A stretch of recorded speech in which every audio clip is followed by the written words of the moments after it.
Opa, estamos no ar. Muito boa noite a todos.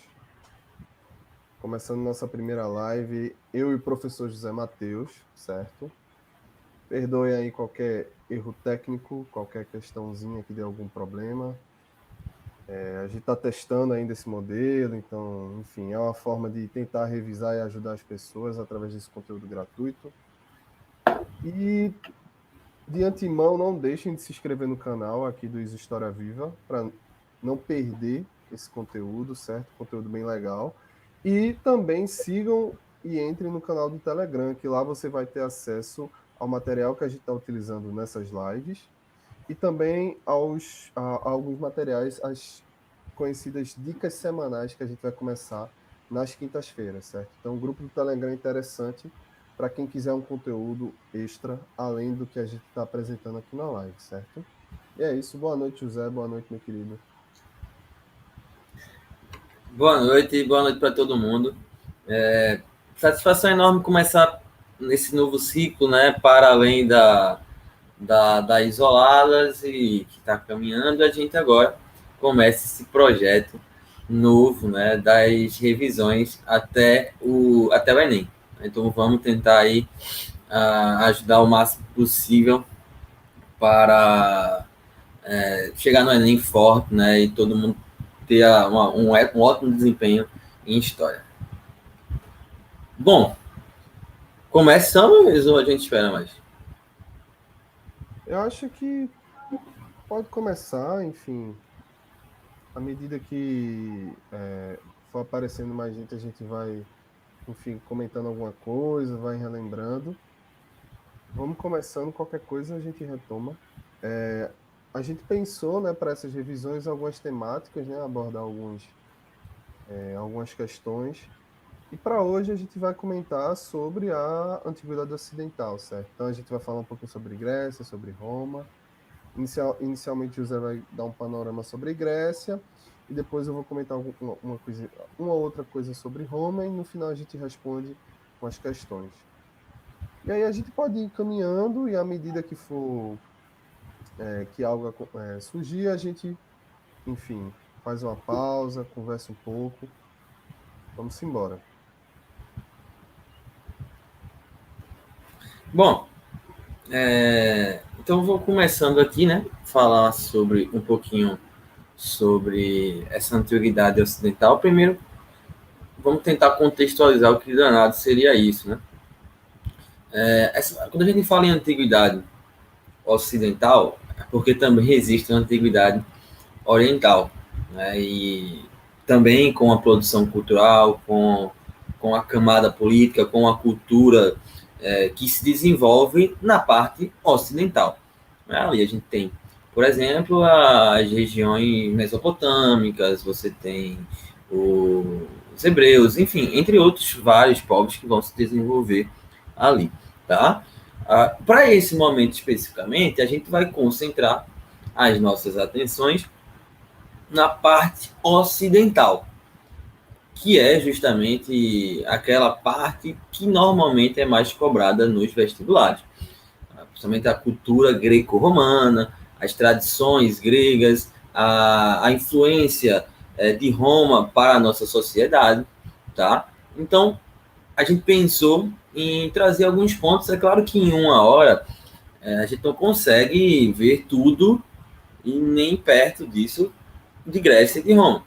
Então a gente vai tentar trazer aqui, elencar aqui aqueles pontos principais, né? E convidar vocês a continuar acompanhando os materiais, né? E buscar essas informações complementares, tá bom? Então, bom, passa aí, Fernando, por favor. Bem, seguinte. Então, o primeiro grupo, né, que a gente vai tentar comentar hoje são os gregos, né? A civilização grega, a Grécia Antiga, ou seja, a cultura grega de uma forma geral, né? E a influência política que essa sociedade tem, que é muito grande. Né? É algo inegável. Uma imagem, essa imagem aí da capa já serve para a gente tentar mostrar isso. Né? que seria o famoso teatro grego, né? Veja como essa construção é uma construção que a gente pode visualizar em alguns cenários que a gente vê atualmente na nossa sociedade moderna, na sociedade contemporânea, né? Os teatros, os próprios estádios de futebol, que mostra, né, que essa cultura, que essa influência do legado grego está muito presente em nossos dias a dia. Então, partindo disso, vamos tentar entender de onde vem, como é que surge, claro, de maneira mais rápida, né, a sociedade grega, perdão. Passa aí, por gentileza, Fernando. Então, vê.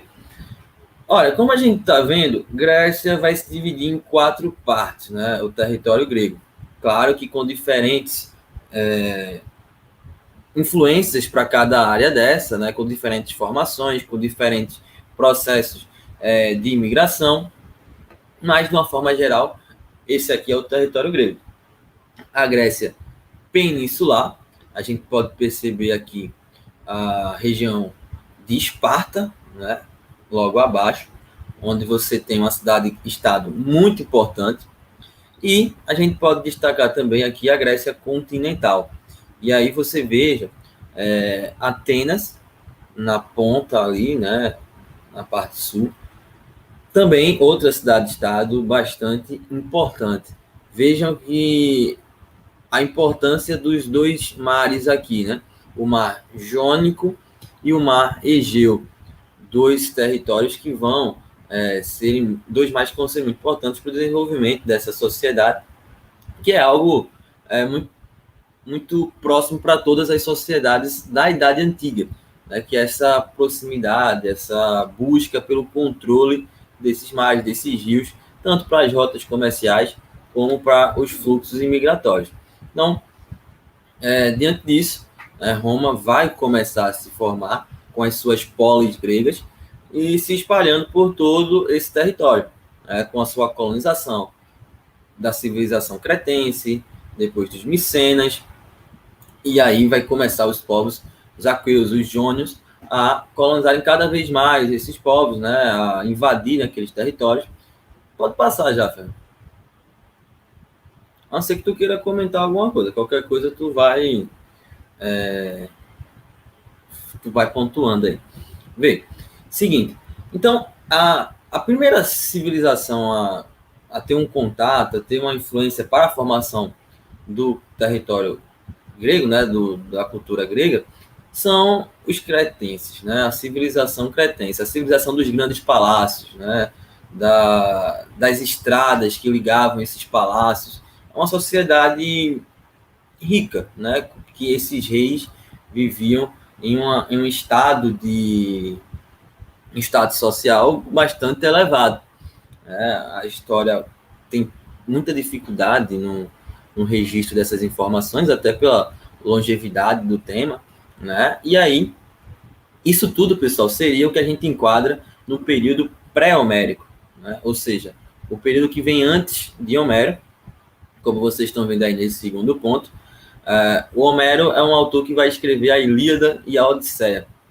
E nessa Ilíada e nessa Odisseia, está ali falando, retratando justamente o período de formação dessa sociedade grega como um todo, né? As influências, as histórias épicas, como o próprio nome diz, que são uma fonte muito interessante, né, para o historiador, para os estudiosos se debruçarem sobre o tema, tá? Até porque tem pouquíssimas informações a respeito. Então, veja, dentro desse território cretense, mais para frente vai ter a chegada da civilização micênica, né, dos micenas, que vão começar a ocupar aquele território, tá? E aí, em um certo período de tempo, em um certo momento da história, aqueles palácios que eu falei anteriormente, que eram uma característica dessa civilização cretense, vão começar a sumir. A história não sabe exatamente por que esses palácios começam a sumir. Mas, todavia, entretanto, o que acontece? Naquele mesmo período, alguns povos começam a habitar aquele local, né, a conquistar de maneiras, em momentos diferentes aquele local. É o caso dos aqueus, é o caso dos jônios, e esses povos vão formando, né, essas comunidades independentes, né, comunidades independentes essas que até mais para frente vão ganhar o nome de oikos, né, que eram esses oikos? Eram justamente assembleias onde o chefe da família ele tinha um poder muito importante dentro daquela comunidade, tá? E ele ali acabou desse poder tão acumulado que ele teve, acabou se tornando mais para frente um rei, e esse rei nomeava essa assembleia. E vai ser justamente dessa assembleia, tá, que a gente vai ter a formação das cidades-estados, uma característica marcante, né, da civilização grega, que é essas cidades independentes, né, essas cidades que tinham uma liberdade, uma autonomia para legislar independentemente da outra cidade, tá? Ou seja, a gente não vai ter a formação aí de uma unidade política, muito pelo contrário. Essa divisão em cidades-estados, tá? A famosa polis grega, ok? Essa polis grega vai ter se eu estiver falando já do próximo tópico, tu já passa, Fernando. Aí o que acontece? Essas cidades-estados, essas polis gregas, elas vão ter um território agrícola, tá? Para se desenvolverem, uma comunidade, né, que se desenvolve naquela região e uma autonomia política. Então, dessa forma, essas polis gregas vão começar a surgir, né, dentro do território grego. E aí, veja, em que momento essa expansão vai começar a acontecer, né? Em que momento Grécia vai começar a se expandir dentro daquele território? E o que acontece? Essas comunidades, elas estavam, em certo momento, acabando ficando refém dos aristocratas, né? Da população mais rica daquela região.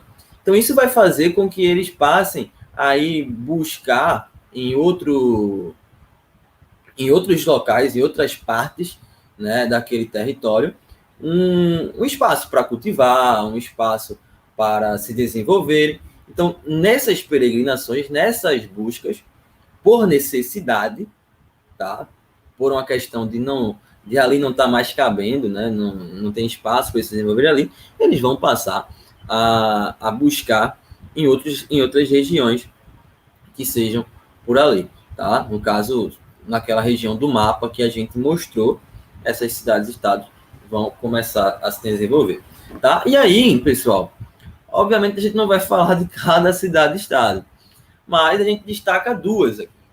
A primeira delas, Esparta, né? Esparta, que vai ser uma sociedade extremamente militarizada, né? Com uma estrutura política muito, muito rígida em torno dessa sociedade, da educação militar, da criança que desde o princípio já vai ter uma educação voltada para as forças militares, tá?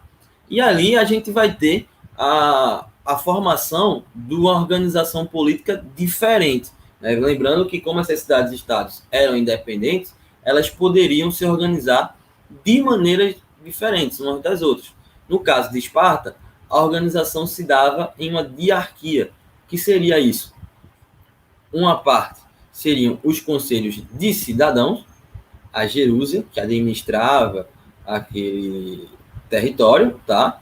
E a ápela, né, que seria a Assembleia dos Cidadãos.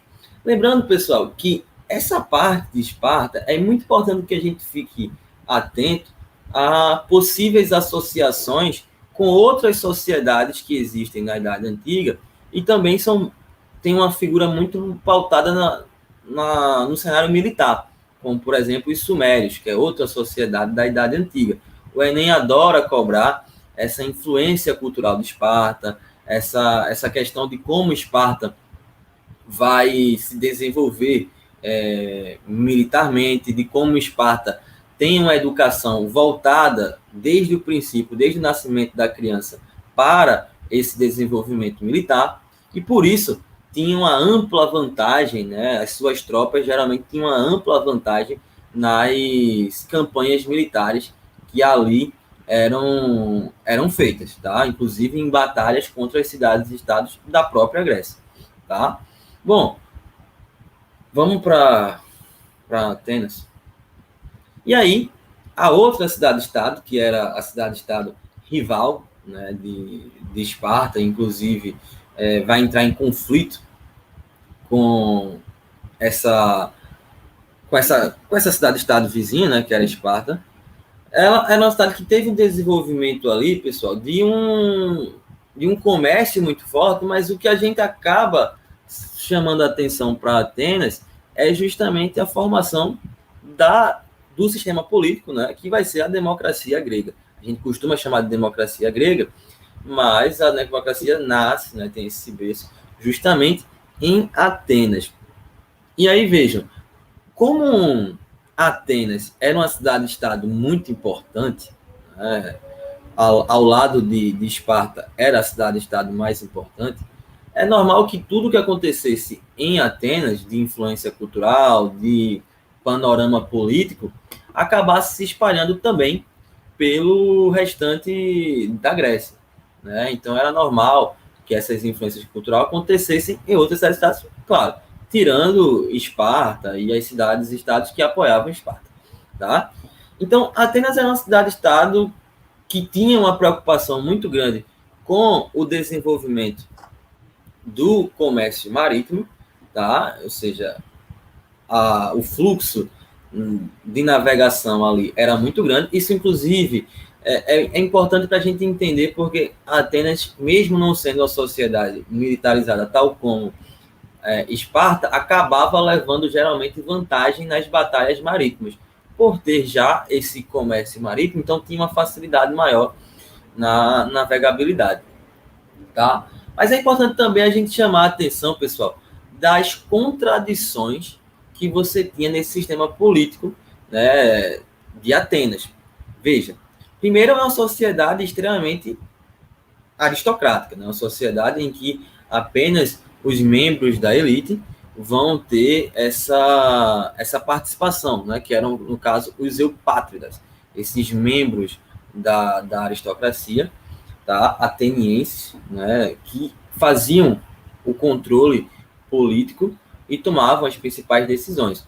Você tinha ainda os camponeses e os artesãos, mas que acabavam não tendo a mesma participação política, a mesma importância, né, que os eupátridas. Lembrar ainda que é uma sociedade extremamente patriarcal, né? Ou seja, a submissão feminina era muito evidente e era obrigatória. Por exemplo, as mulheres não participavam do jogo político, nem da democracia, quando ela vai ser instituída, elas não vão ter esse espaço, né? Então, são as contradições de um sistema que se dizia democrático, mas, bom, que democracia era essa que excluía, né, que impossibilitava a participação de uma camada bastante grande de pessoas, tá? Passa aí, por favor.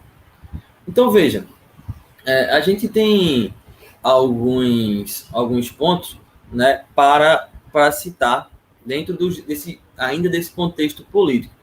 Por exemplo, em alguns momentos, como eu falei, esses eupátridas eles tinham o controle muito grande daquele jogo político e para participar dessas decisões políticas você precisava muitas vezes ser um eupátrida. Então esse eupátrida não podia, por exemplo, ser um estrangeiro, tinha que ser um ateniense, tá?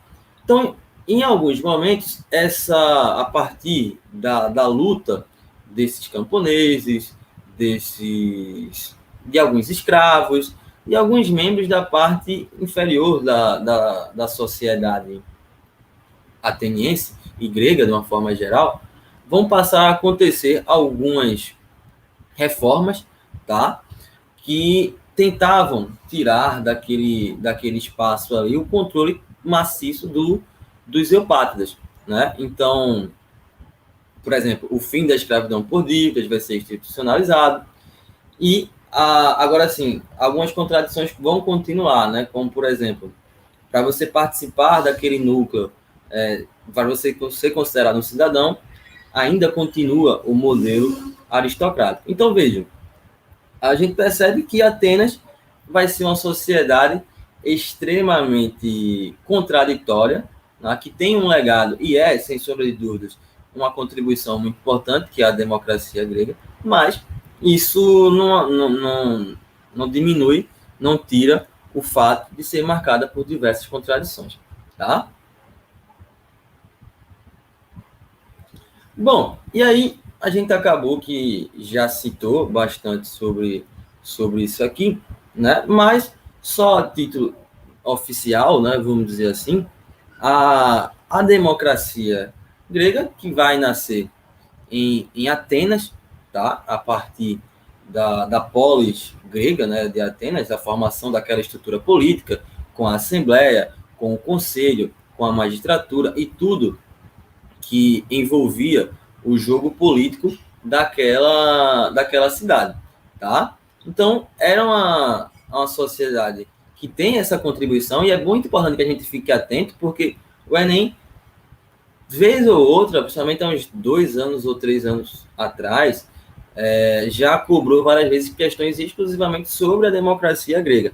Então, vale a pena a gente parar, dar uma olhada. Claro que aqui a gente não vai falar todos os conceitos, tudo por conta do tempo mesmo, né? Que 1 hora não vai ser suficiente para a gente ver todos os conceitos e as características dessa democracia. Mas é importante. Inclusive, já foi feito questões, por exemplo, tentando fazer um comparativo da própria polis grega com a sociedade, com o sistema federativo brasileiro, né, das unidades federativas. E quais são as semelhanças que acontecem aí, né? Claro, a gente sabe que é diferente, é totalmente diferente, mas a autonomia para esses estados, tal como a autonomia para as cidades e estados, né? Então, existem aí algumas características que fazem com que a gente questione, né? E com que a gente abra a atenção para essas comparações que a gente sabe que é uma marca de longa data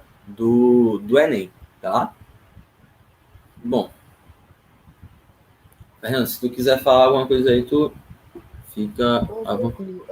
O único aspecto que a gente tem que ressaltar, né, que eu acho importante, é que esses assuntos da antiguidade ocidental são assuntos que eles não estão restritos apenas ao campo da história, né? São assuntos que eles podem ser tratados em outras disciplinas. Então, você pode ter uma questão envolvendo filosofia, sociologia. É uma típica questão de Enem, que a banca gosta muito de se trabalhar, porque pode se trabalhar de diferentes formas, envolvendo não só a história, mas conectando com outras questões. Então, além de se atentar a essa contextualização, se atentar a todos esses processos, que a gente está citando rapidamente, mas que a gente está fazendo um panorama interessante, é importante também você ligar os pontos com outras questões também da antiguidade ocidental, com relação à filosofia, à sociologia também. Bom, então é o seguinte, só para a gente já tá chegando aqui na reta final de Grécia, obviamente, também é uma sociedade marcada por conflitos importantes, né, como as guerras médicas ou guerras greco-pérsicas, tá? Daí esses dois nomes podem aparecer.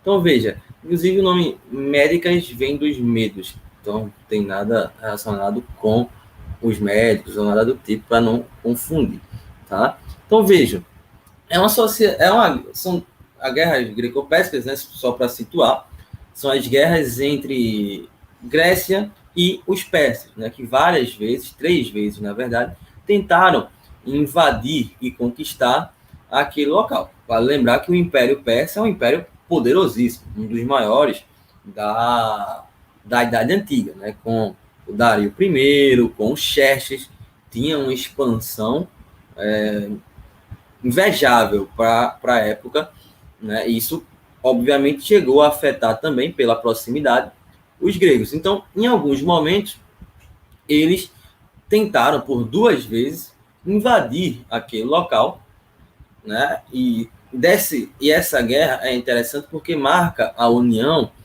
entre essas duas cidades-estados que antes e vão continuar sendo depois, são sociedades, são cidades-estados rivais.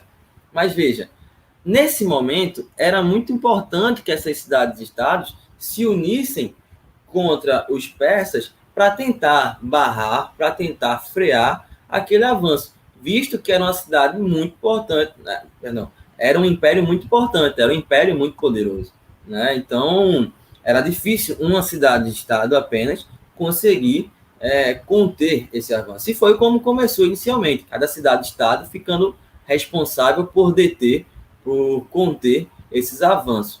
Depois, quando elas percebem, né, que isso não vai ser, não vão conseguir dessa forma, né, as cidades-estados uma vão recorrer à outra, né, primeiro com o Dario I, nas duas primeiras, e na última guerra, na última batalha contra Xerxes, tá, que era o imperador persa naquela época e filho do Dario I.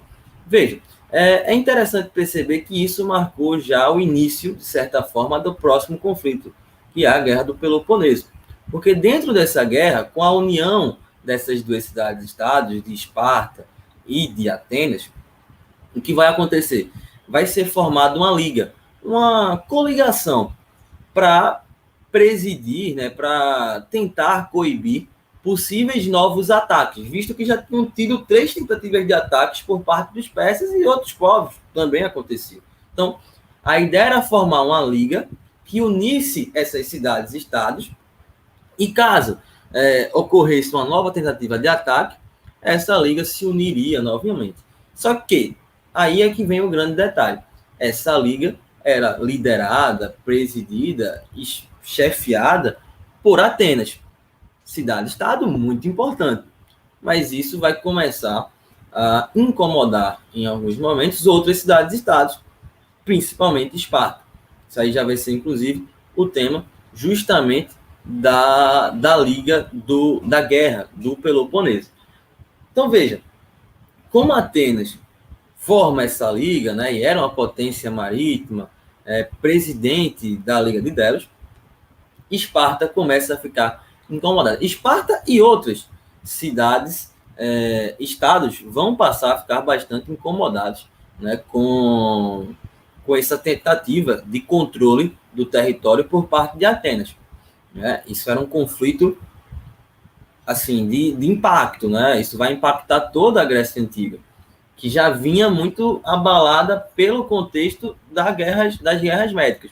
Então, o que acontece? Esparta, para responder ao que Atenas estava tentando fazer, né, que era criar essa coligação, controlar o território da Grécia, Esparta vai criar uma liga adversária, uma coligação, assim como Esparta criou Delos.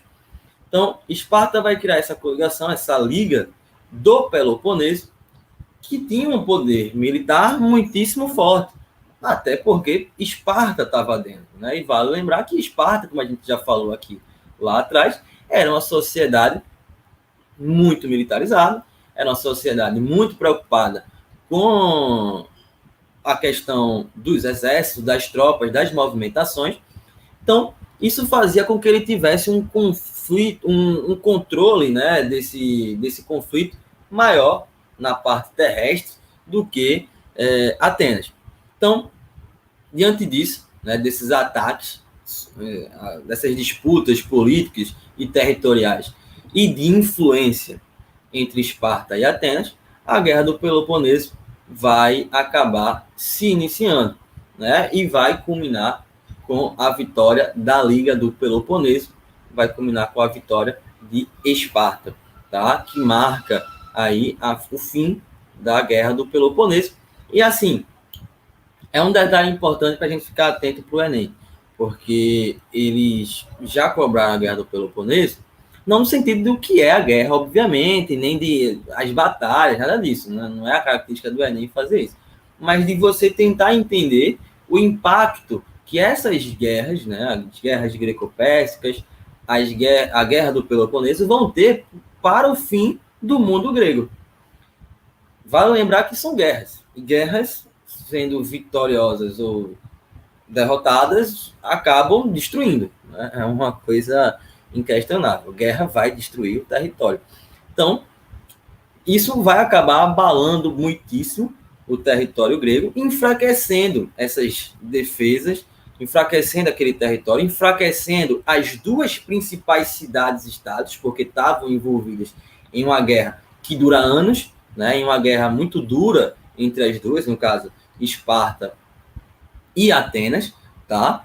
Então, isso vai enfraquecer e vai possibilitar que novos ataques comecem a acontecer e pouco a pouco isso acaba iniciando o fim do mundo grego e sucessivas derrotas que vão enfraquecer a Grécia Antiga naquele momento.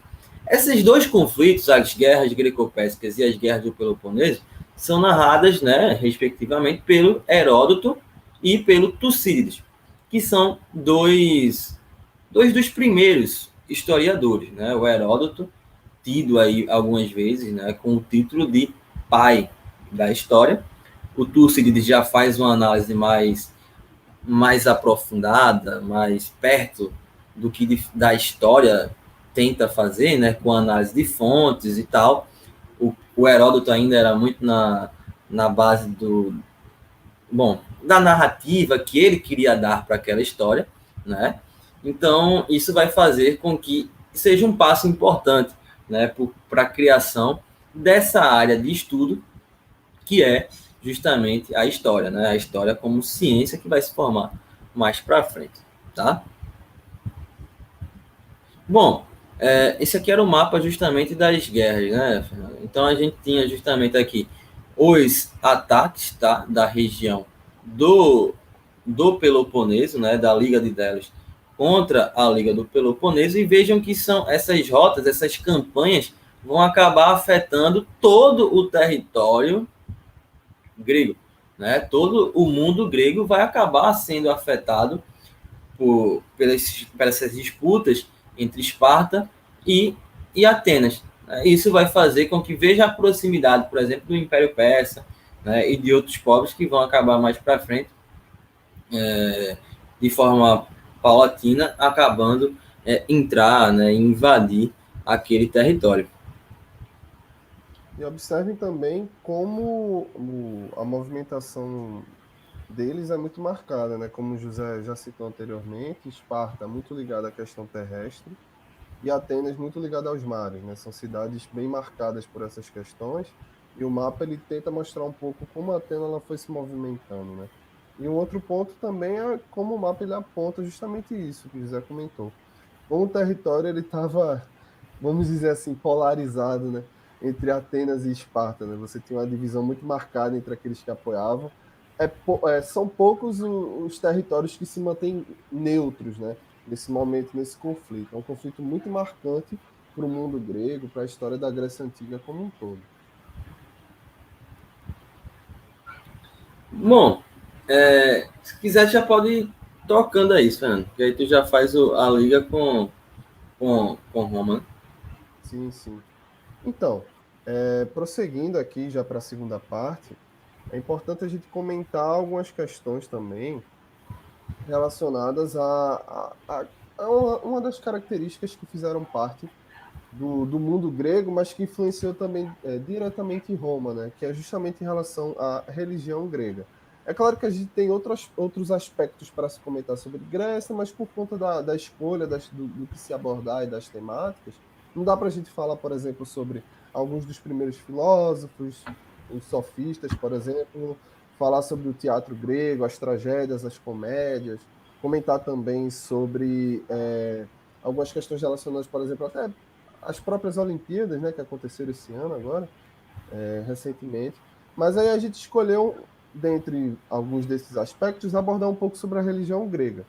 A religião grega, ela é justamente denominada como os mitos, né? Os famosos mitos que tanta gente escuta na escola, tanta gente vê sobre. E esses mitos, eles são, como o slide está definindo, são lendas e narrativas religiosas que são construídas coletivamente, de forma coletiva, ao longo do processo, que é um processo muito longo, certo? Então você tem uma sociedade formada em 2000 a.C., que ao longo de todo esse processo buscou a chamada cosmogonia. A cosmogonia, que é justamente a principal função desses mitos, é explicar o mundo e explicar o funcionamento desse cosmos, né? O funcionamento do universo. Então, os mitos, eles, numa estrutura marcada por uma série de personagens que até aparecem na cultura pop, em filmes, livros, séries, jogos, ele tem como objetivo atribuir uma série de características, de comportamentos, ele tenta trazer questões morais, ele tenta formular dilemas sociais, dilemas do mundo antigo como um todo. Então, dentro desse mito, você tem uma série dos titãs, depois você tem alguns dos conhecidos deuses, certo? Que têm relação tanto com aspectos da natureza quanto a aspectos humanos. Então, só para citar as características desses mitos, é justamente o politeísmo, diferentemente do que a gente tem, por exemplo, no cristianismo, que é a religião mais presente no Brasil, que tem um único Deus. O politeísmo ele representa justamente essa multiplicidade, certo? Atributos humanos a essas divindades, certo? Essas divindades elas têm atributos humanos não só fisicamente, mas do ponto de vista comportamental.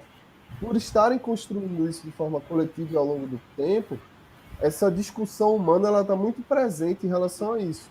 E também um outro aspecto é a indiferença em relação à vida após a morte, certo? Não é um foco, não é uma perspectiva em relação a essa visão de mundo. E aí essa temática da religião grega, ela se conecta também com o mundo romano, porque os romanos, de certa forma, eles herdam essa visão essa visão atrelada à religião grega. Existem algumas diferenças, claro, em relação a nomes, por exemplo, de deuses que se muda o nome, mas a gente fala muito numa cultura greco-romana justamente porque várias das características e várias das formações que surgiram e se expandiram dentro da Grécia estiveram presentes também em Roma, certo? Grécia e Roma elas andam muito juntas porque, primeiro, moldaram e fizeram parte da construção, da própria concepção de Europa Ocidental. Então, aquilo que a gente vê mais para frente, tanto na Idade Média, quanto nesse contexto de transição, e até mesmo na Idade Moderna, se a gente for mais para frente e falar sobre Renascimento, tem muita relação com o que se construiu na Grécia, se adaptou em Roma, como isso se misturou. É claro que, como o José destacou no início também, esses povos eles se relacionaram com o Oriente, certo? Então, o Oriente, a gente está focando em atividade ocidental, mas o Oriente ele não está isolado, certo? Os gregos tiveram contato com parte do Oriente, Roma também teve contato com o Oriente. Então, alguns desses valores, algumas dessas questões culturais, elas também influenciaram Roma, certo? E o mundo romano, assim como a Grécia Antiga, também é um assunto extremamente vasto, né? A gente fala de Roma, a gente está falando de uma monarquia, a gente está falando da formação de uma república, a formação de um império, depois você tem a divisão do império. Então é um assunto extremamente longo, né, por assim dizer. Então, obviamente, assim como o José frisou, a gente teve que escolher alguns tópicos para se trabalhar. Aí nessa imagem a gente tem um dos símbolos mais famosos que existe até hoje, né, que é o Coliseu, palco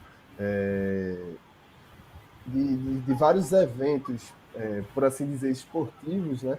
Os guerreiros que faziam essa exibição ao público, enfim. Então, nessa sociedade romana, a gente precisa inicialmente localizar esse território, certo? Diferentemente de Grécia, ela estava localizada no que a gente conhece como a Península Itálica, que hoje faz parte do território da Itália, que é justamente essa, entre aspas, bota, esse território que aparenta ser uma bota. E de forma muito semelhante ao que você tem na Grécia, percebam que, inclusive, nesse território da Península Itálica, você tem a presença também de gregos, certo? A Grécia ela chega também a ocupar a Península Itálica. Você tem uma série de povos que ocupam e habitam essa península. Então, você tem a presença de etruscos, de latinos, de sabinos, dos lácios. Então, essa Península Itálica, ela também era formada por algumas comunidades independentes, certo? Essas comunidades independentes que ocupavam essa região, que é uma região central do mar Mediterrâneo, e por ser uma região central do mar Mediterrâneo, isso foi muito importante para fazer com que esses povos eles conseguissem se relacionar com regiões próximas, conseguissem se utilizar e utilizar ao seu favor esse mar Mediterrâneo, certo? Então, isso vai ser um espaço muito importante para a própria expansão de Roma, do Império mais para frente.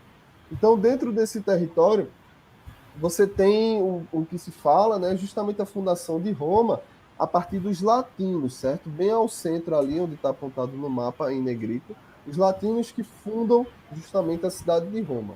E aí, essa cidade de Roma, ela tem todo um mito fundador em seu entorno, né? A famosa história de Rômulo e Remo, perdão, em 753 a.C., foram os responsáveis pelo início da formação da cidade romana. É claro que isso é um mito fundador, que é muito comum e faz parte das histórias de cidades, esses mitos fundadores, esses mitos de origem, certo? E aí, dentro dessa formação inicial de Roma, você tem um período monárquico, certo? O período monárquico, você tem, justamente dentro dessa península itálica, a divisão a partir do governo dos sete reis. Então, entre os sabinos, etruscos e latinos, você tem uma divisão desse território entre esses reis de forma autônoma, que iriam dominar a parte que lhe correspondesse, certo? Então, dentro desse período monárquico também, os povos, esses três grupos, né, esses três grandes grupos, os etruscos foram que auxiliaram nesse processo de formação das cidades, e aí é um aspecto importante do mundo romano, é justamente as cidades, né, e como essas cidades elas cresceram e como se utilizou de estradas para um império tão grande mais para frente conseguir ter uma certa conexão e organização. E aí um aspecto interessante é que dentro dessa monarquia você já tem a famosa divisão, a divisão da monarquia romana entre os patrícios e os plebeus. E aí também é uma divisão que tem uma certa semelhança com aquilo que a gente comentou, com o que José comentou em relação aos gregos. Os patrícios vistos como aristocratas, certo? Os aristocratas de sangue, ou seja, descendentes de outros aristocratas, que dominam justamente terras, têm um domínio no gado, participam ativamente do exército. Já os plebeus correspondem a uma outra parcela da população mais ligadas aos agricultores, aos artesãos, sem direito à participação política inicialmente. E isso é um problema que mais para frente vai culminar em uma série de disputas políticas mesmo ao longo do território romano.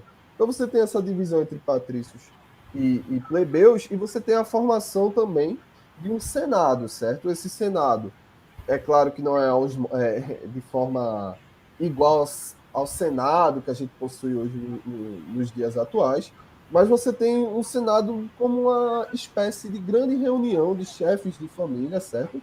Lembrando, chefes de família desses patrícios, que discutiam justamente a eleição dos reis, certo? Só que, com o passar do tempo, por conta justamente da falta de direitos aos plebeus e por justamente esse domínio frequente desses senadores patrícios e a escolha de reis, isso começa a incomodar, certo? Isso incomoda não só plebeus e a população como um todo, mas incomoda os próprios patrícios, porque nessa escolha do rei você tem uma série de disputas internas, né? Disputas de interesses em relação a quem poderia ser esse rei. E o último rei de Roma é o Tarquínio, conhecido como o Soberbo, que acaba, enfim, incomodando uma parcela considerável da população. E aí, justamente por conta disso, o poder político, a visão política de Roma, ela passa a ser modificada, certo? Com isso, você tem a queda do Tarquínio, certo? Desse último rei, e você tem a formação de uma república.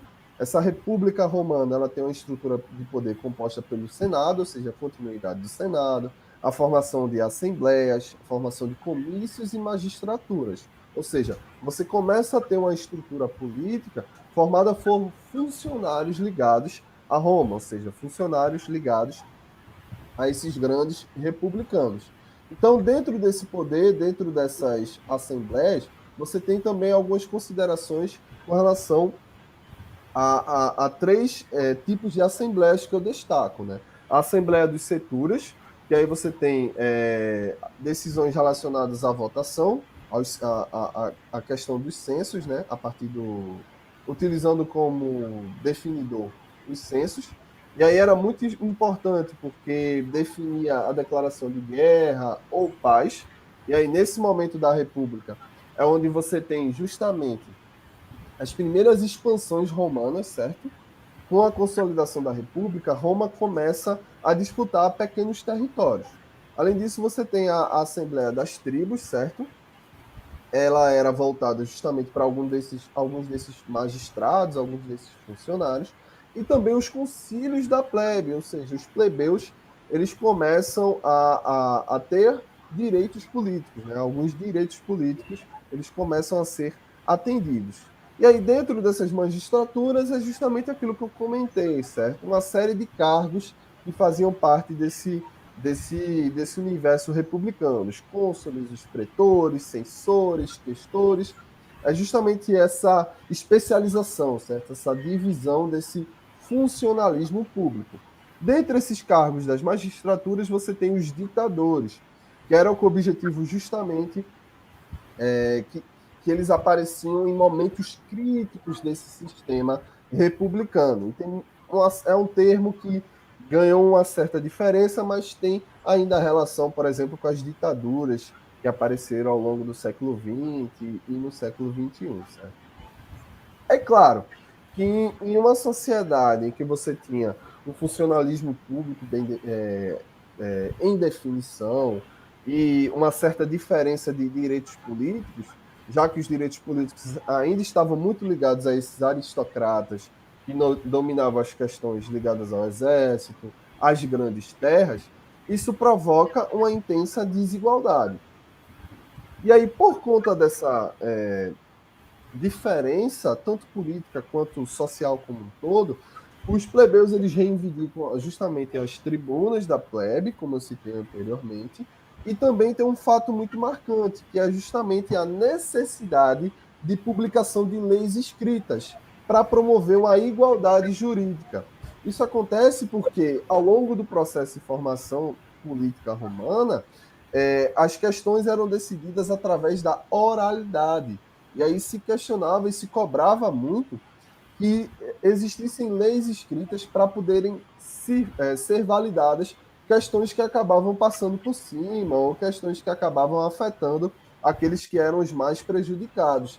E essas leis escritas, essas primeiras leis escritas, têm impacto justamente no direito, por exemplo. Aí os estudantes que querem cursar direito, vocês vão passar justamente por esse contexto de formação dessas primeiras leis escritas, dessa questão do direito romano, através das famosas leis das 12 tábuas, que começam a justamente discutir alguns direitos sociais para os plebeus. Você tem, por exemplo, a escravidão por dívidas, certo? Que é um tipo de escravidão diferente do que se vai ter, por exemplo, na escravidão do século XIX, do século XVIII, mais para frente. Então, é muito marcante também a publicação dessas leis escritas, certo? Elas são importantes porque marcam a virada justamente por briga e disputa social dentro desse contexto. Então, você tem, dentro dessa república, uma república mais imperialista, certo? Que surge, de certa forma, numa defesa contra povos vizinhos e também para obter terras.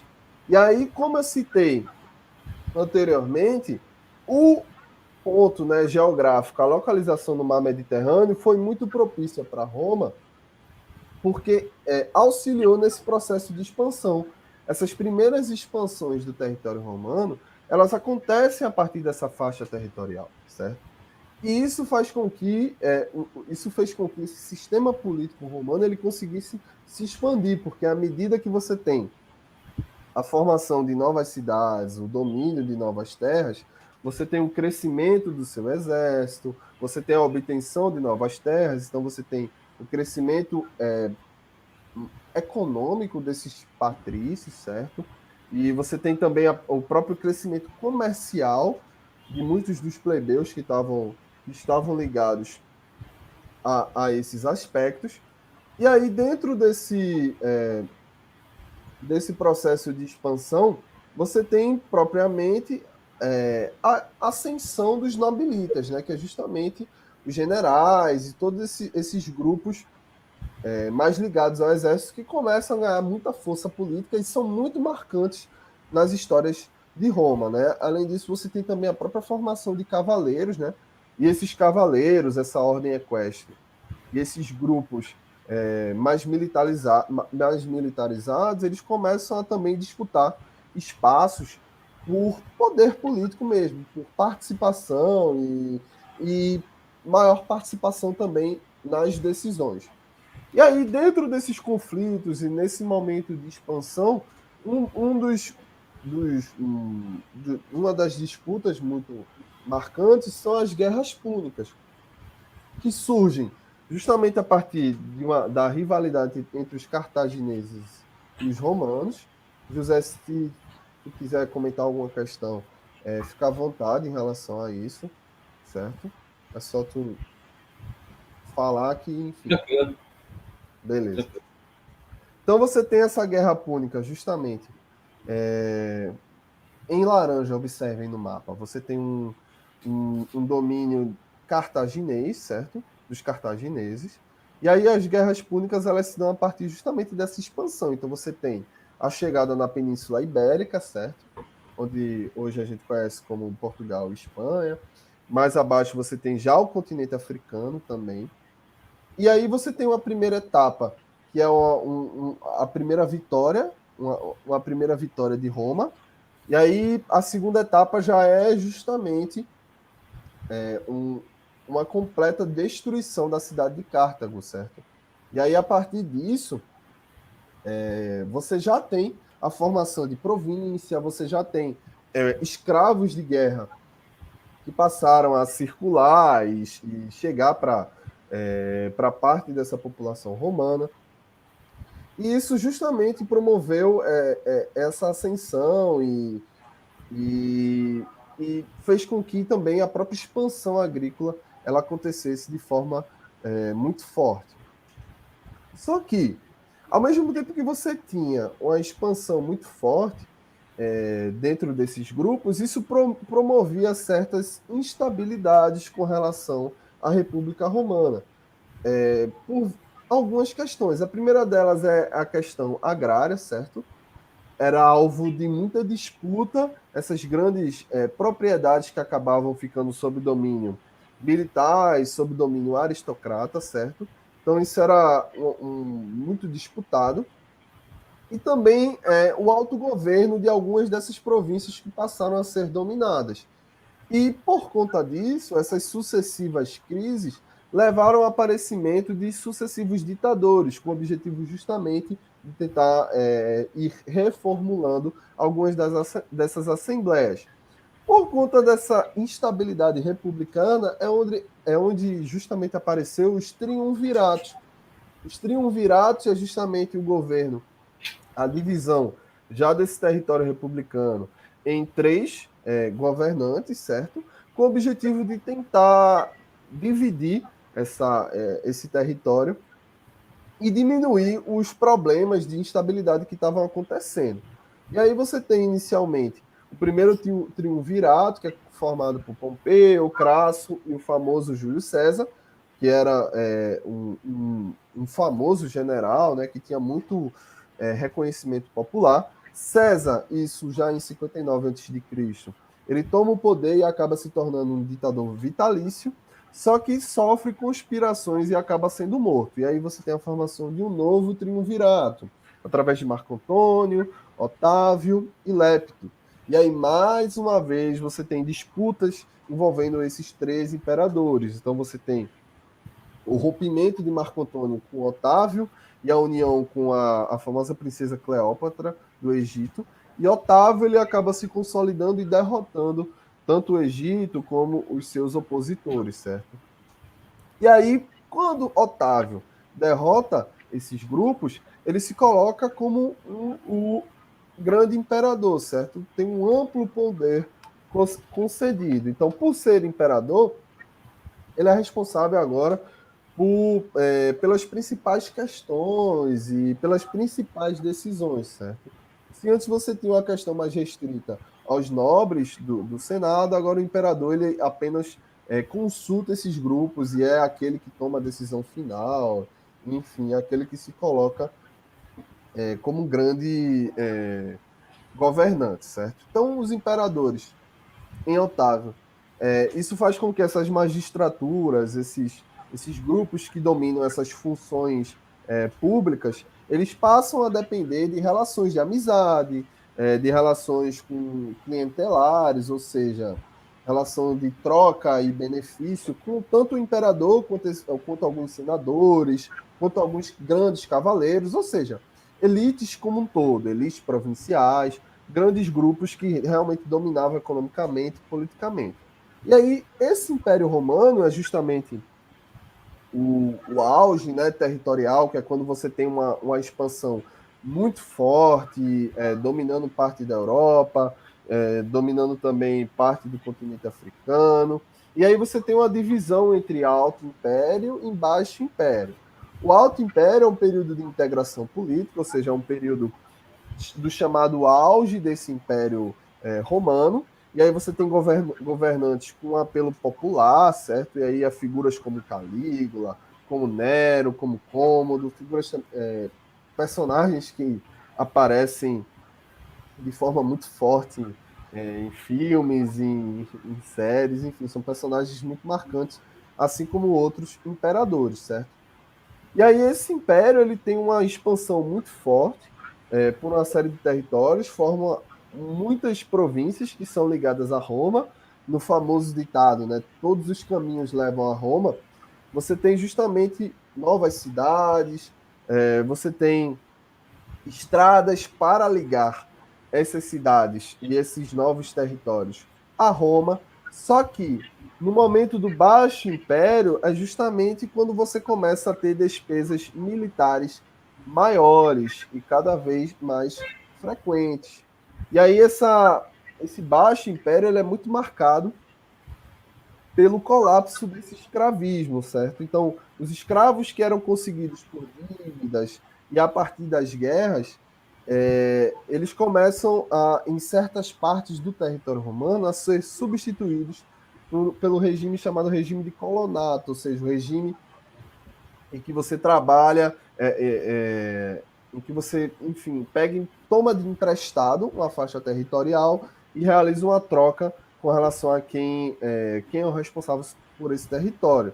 Isso é muito motivado por justamente um território muito forte, muito grande e muito instável, que começa a ter invasões de grupos que estavam além desse território romano, que tinham e praticavam um pouco e tinham sua prática é, e tinham em sua prática econômica e social o regime do colonato. Então, esse escravismo ele começa a ser, enfim, substituído. Você tem muitas dificuldades políticas e militares, né? Os outros andam juntos, e justamente porque alguns desses chefes militares eles entram em embate com algumas figuras políticas e com o imperador, né? São fatores que vão se somando e são relacionados à dificuldade muito grande de se ter uma coesão e de conseguir ter uma mínima organização.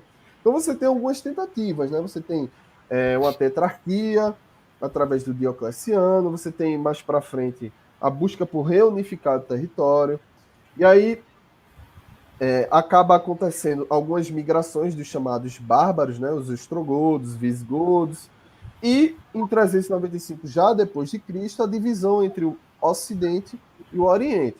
que é o que esse mapa está trazendo mais para frente, que já marca um momento de queda desse Império Romano Ocidental, certo? Esse Império Romano, principalmente ocidental, ele começa a ter muitas dificuldades pelas questões que eu elenquei anteriormente. Enquanto que o Oriente ele consegue se manter até um pouco mais para frente, o Ocidente ele tem muitas dificuldades e tem uma divisão de poder muito grande, que é algo que já tem conexão com o que a gente vai conversar mais para frente sobre o mundo feudal, sobre essa sociedade medieval, né? Sobre esse período medieval. Então, esse outro mapa, ele indica também como esses povos bárbaros, eles começaram a adentrar e fazer parte desse mundo romano, certo? Roma, apesar da divisão entre Oriente e Ocidente, o Império, né? Observe que é um império muito vasto. Essa transição ela não acontece de uma hora para outra, certo?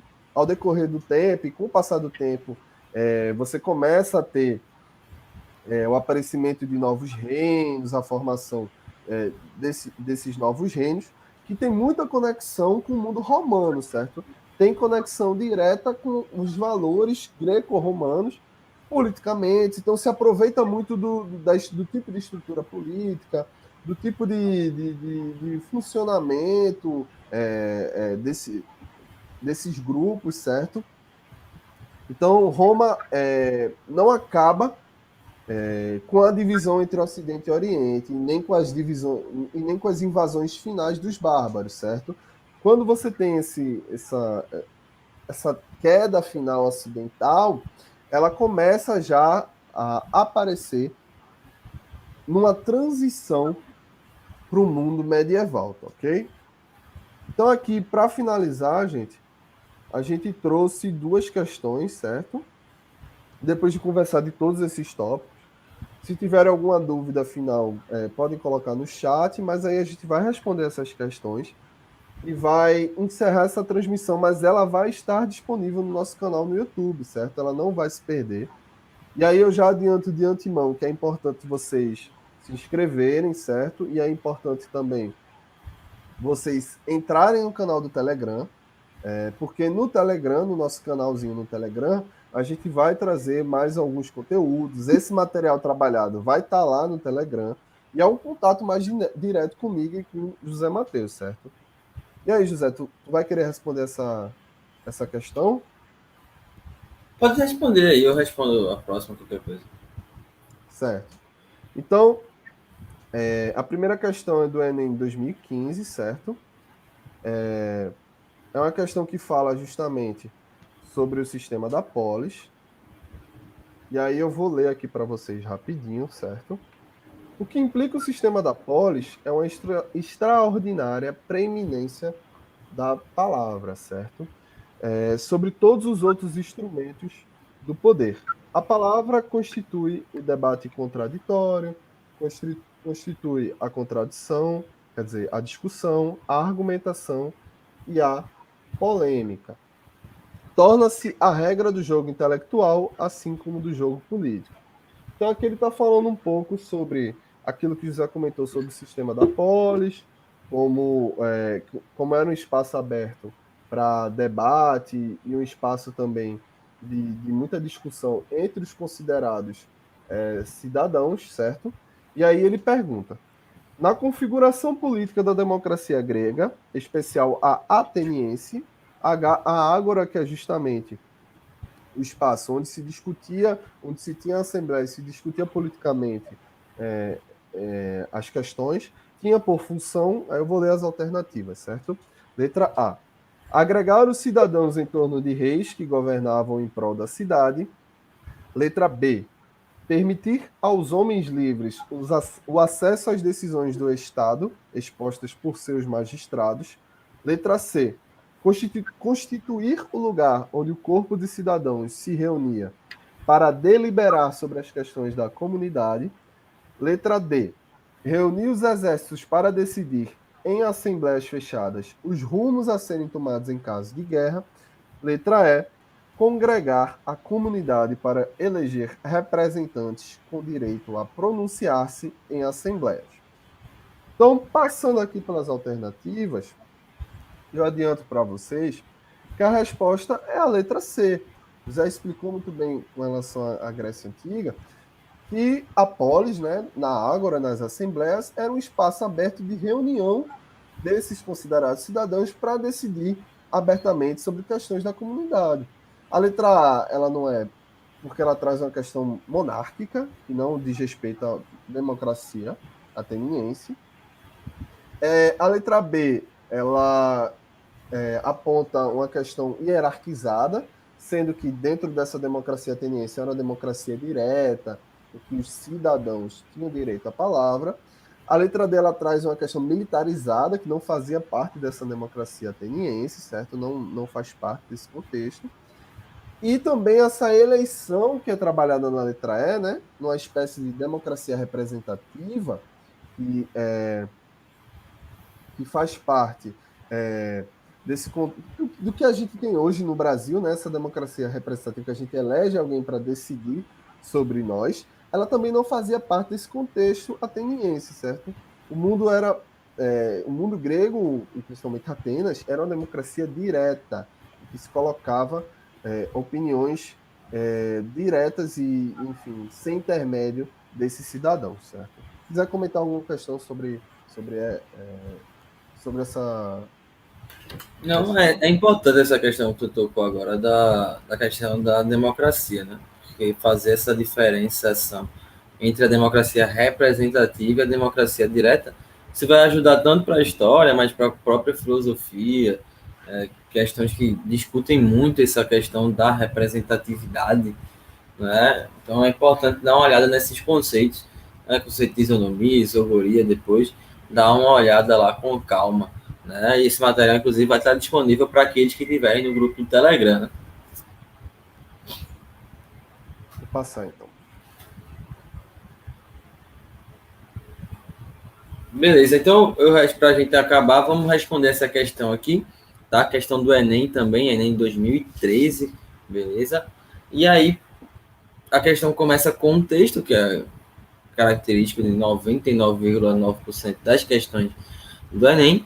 Ele vai trazer para você um texto, ou geralmente uma imagem, mas enfim, um referencial teórico, tá? Então, veja, o texto diz o seguinte: durante a realeza e nos primeiros anos republicanos, as leis eram transmitidas oralmente, de uma geração para outra. A ausência de uma legislação escrita permitia aos patrícios manipular a justiça conforme seus interesses. Em 451 a.C., porém, os plebeus conseguiram eleger uma comissão de 10 pessoas, os decênviros, para escrever as leis. Dois deles viajaram a Atenas, na Grécia, para estudar a legislação de Solon, tá? Então, a questão, o enunciado da questão diz o seguinte: a superação da tradição jurídica oral no mundo antigo, descrita no texto, esteve relacionada a. Isso é um ponto muito importante, né, que ele está trazendo aí, que é justamente essa mudança do texto, da lei oral para a lei escrita. Isso pode parecer uma mudança simples, para nós, hoje, né, vivendo na contemporaneidade, por já estar adaptado isso há tempos. Mas isso permite ver, e mesmo assim a gente às vezes questiona a forma de se interpretar a lei, a forma como a lei é aplicada, mesmo com a lei escrita, né? A lei definida lá, inquestionavelmente nos documentos oficiais. Imagina se essa lei não tivesse registrada dessa forma, se essa lei não tivesse esse documento que assegurasse isso, tá? Então, vamos dar uma olhada aqui nas questões, nos enunciados. A letra A diz o seguinte: a adoção do sufrágio universal masculino, tá? Então, assim, tá fora, né? Não é isso que aconteceu nesse questão. A letra B, extensão da cidadania aos homens livres. Letra C, afirmação de instituições democráticas. Letra B, implantação de direitos sociais. Letra E, tripartição dos poderes políticos. Então, veja, a letra E a gente já já seriam os distratores, né? A eliminação, o texto não toca nesses pontos em nenhum momento. Né? O texto fala de cidadania, de construção de instituições democráticas, fala de direito social, tá? Então, diante disso, o gabarito da questão é a letra B, tá? Extensão da cidadania aos homens livres, que é o que vai acontecer. Veja, a partir do momento em que esses textos são escritos, estão assegurados em leis, o direito, né, as leis, os julgamentos deixam de ser baseados nos costumes e passam a ser baseados em contextos jurídicos de fato, tá? Então, a partir desse momento, na cidade de Atenas, né, a cidade vai passar a ser governada com uma legislação, o que vai, né, fazer com que essa cidadania seja mais ampliada e, assim, conquistada com mais segurança para essas pessoas, tá? Principalmente para os plebeus, né, que antes ficavam reféns desses costumes que poderiam ser interpretados de maneiras diferentes da forma como interessasse aos demais, tá? Bom, então o gabarito letra B, e aí dessa forma a gente caminha para o final, né? Vamos aqui ficar aberto para possíveis dúvidas que possam vir a acontecer. Lembrando que é muito importante que para você ter acesso a esse material, você faça a inscrição no canal, que você entre no grupo do Telegram, porque é lá que tudo que a gente estiver disponibilizando para essa revisão vai ser colocado. Então é nosso elo de contato, né, com vocês. Então, acessem o grupo do Telegram agora, tá? Já entrem. Lembrando que o material vai ser disponibilizado a cada aula, né? Então, próximo tema, mais um material disponibilizado. E aí, as revisões vão acontecendo até o Enem, tanto de história geral, como de história do Brasil, tá? Acho que o Fernando vai falar aí. Não, só para lembrar também que sigam a gente no Instagram, certo? @ishistoriaviva, muito importante também, que é outro canal de comunicação. Mas os materiais e algumas questões sobre as nossas dicas semanais vai ser no nosso canal do Telegram. Então, se você quer ter acesso, é só entrar no link que eu deixei, que eu coloquei no chat, ou também na própria descrição do vídeo, certo? Que tem mais informações sobre isso. E aí você pode ter um contato direto comigo e com o José a qualquer momento para falar com a gente, tá? No mais, é só agradecer nossa primeira live, certo? Próxima semana tem mais. Já falando sobre a história do Brasil, alguns aspectos sobre o Brasil Colônia, dando spoiler, né? Agradeço de verdade a quem esteve presente. A gente está muito empolgado para fazer esse projeto ir para frente, né? Acho muito importante